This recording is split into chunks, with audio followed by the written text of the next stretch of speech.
Erastus Edung.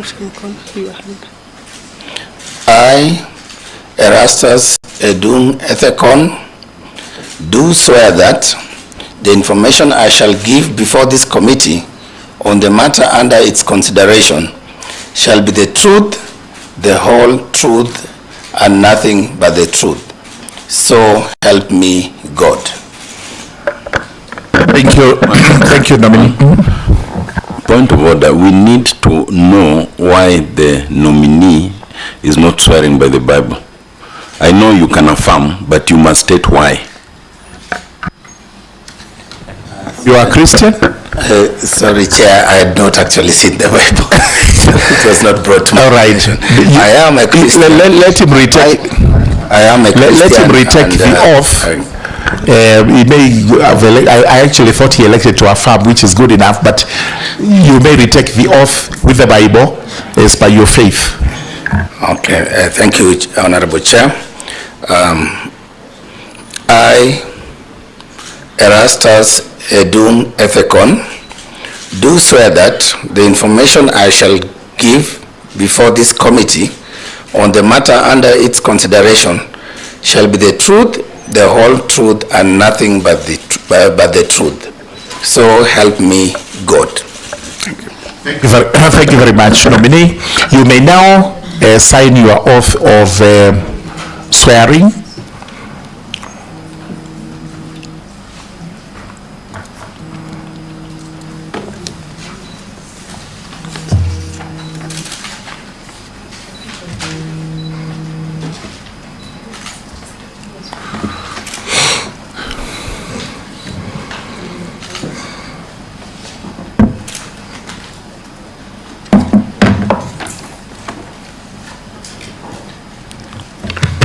Very good.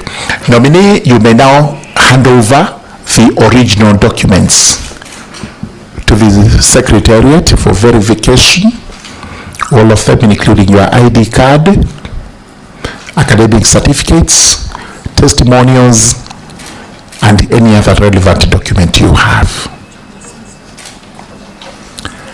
Thank you. All right. Nominee, now it is your turn to introduce yourself to us, and in less than 10 minutes, take us through your journey of life, including your academics and your presence today. Thank you, Honorable Chair, and honorable members of the Justice and Legal Affairs Committee of our Honorable Parliament. Honorable Chair, it is really my pleasure to appear before this honorable committee to present myself and to have a conversation with you on behalf of the people of Kenya, so that this committee will understand me as an individual and me as the nominee, and what makes me suitable to be confirmed as the chairperson of the Independent Electoral and Boundaries Committee. Honorable Chair and members, my names are Erastus Edung Lokale Ethekon. I am from Turkana County. I am I'm aged 49 years, having been born in 1976. I am a family person, married with 3 beautiful children, 2 girls and 1 boy. And currently I live both in Nairobi and Johannesburg in South Africa. In terms of my professions,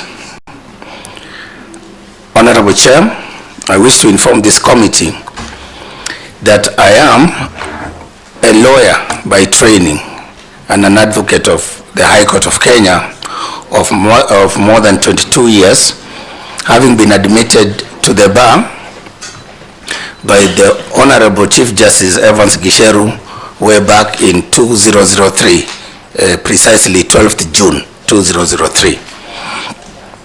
As a lawyer, I like to describe myself as a human rights lawyer. That's the basis of my career, and a governance expert.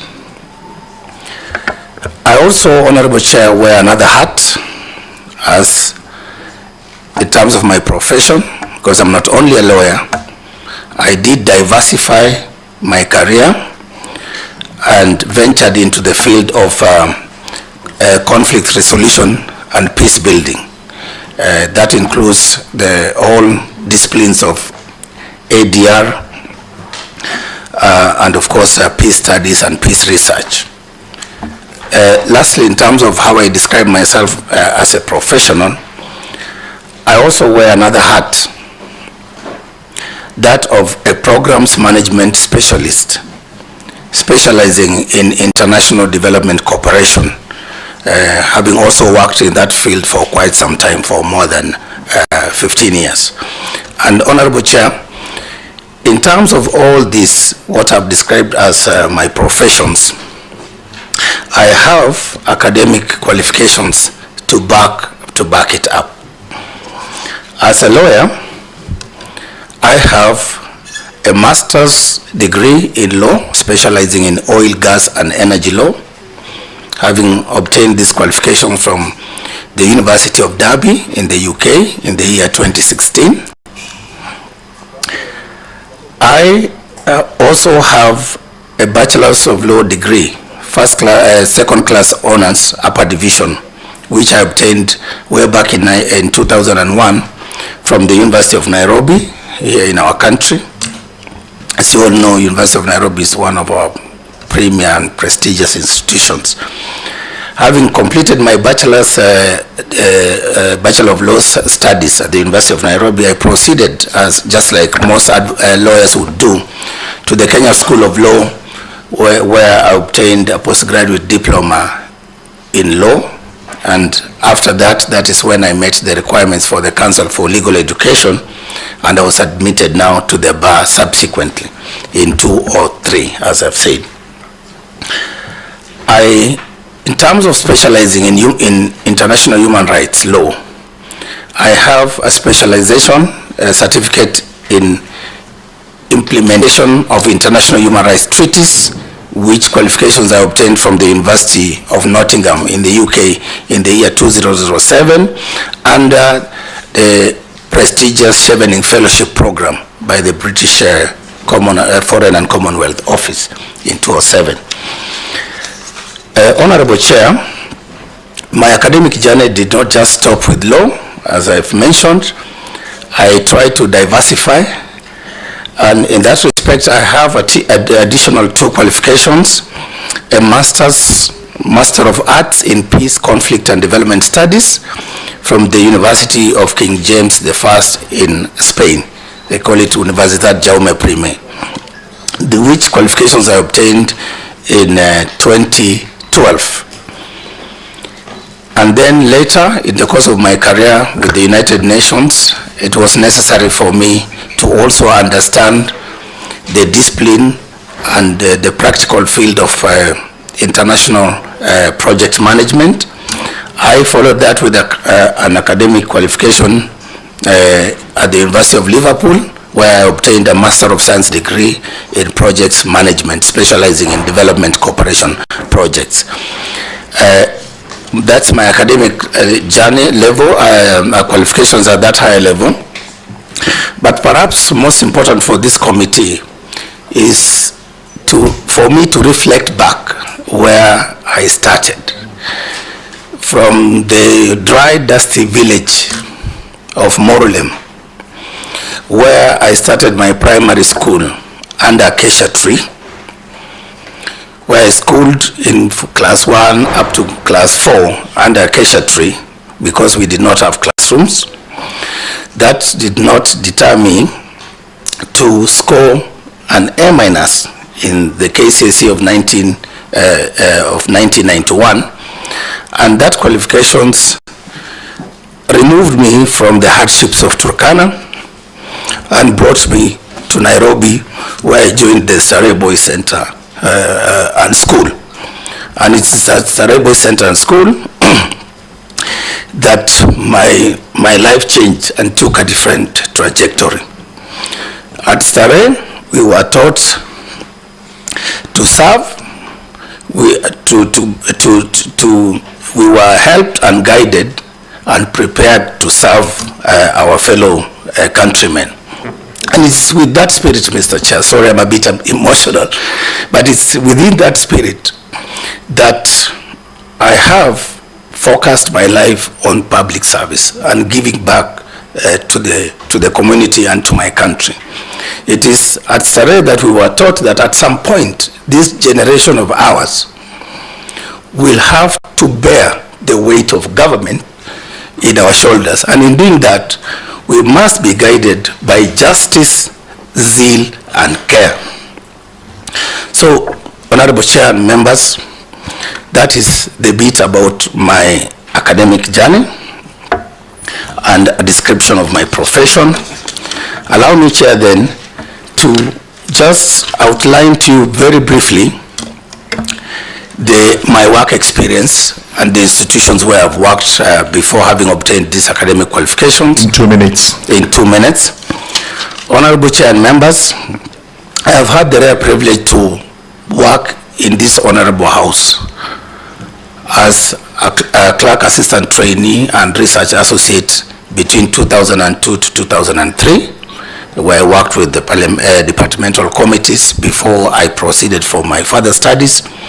I have worked in 2 law firms, and subsequently I registered also my law firm in 2013. Having done that, I also proceeded to work with the National Commission on Human Rights, which is one of those commissions provided for in the Constitution, as a senior human rights officer. And I think that's when I launched my human rights career as a lawyer. So after that, I proceeded to spend most of the time within the United Nations, close to 13 years, where I served in various capacities within the institution. And in the United Nations, I would like to bring to your attention, honorable members, our role in the United Nations Development Program is to work with national institutions. And it's through that I interacted closely with our work on electoral management. And when I finished my tour of duty with the United Nations, I decided, for obvious reasons, to go back to Turkana and give back to my county. At the advent of devolution, most of the counties were going through teething problems. And one of them that I identified was the lack of qualified legal practitioners in far-flung places like Turkana. And it's within that context that I went back and I joined the county public service as the first Turkana County attorney, established the office, led that office, built its capacity. But besides focusing in Turkana, honorable chair and members, my influence and my mentorship and leadership also reached far across other counties such as Marsabit, Samburu, Isiolo, Mandera, and many others, where I helped our young county attorneys in terms of mentoring them and helping them to set up those very important legal offices. When I finished my 6 years tour of duty in Turkana, I left last year, September, to pursue a career back in international development, and luckily I got a place with the African Union Development Agency under the NEPAD framework, where I'm currently working as a senior advisor to the CEO and an expert on the nexus between governance, peace, security, and development. And we're working to develop a continental-wide program to support our regional economic communities and member states, including Kenya. I thank you, Honorable Chair and members. Thank you very much, Mr. Ethicon. Honorable members will now ask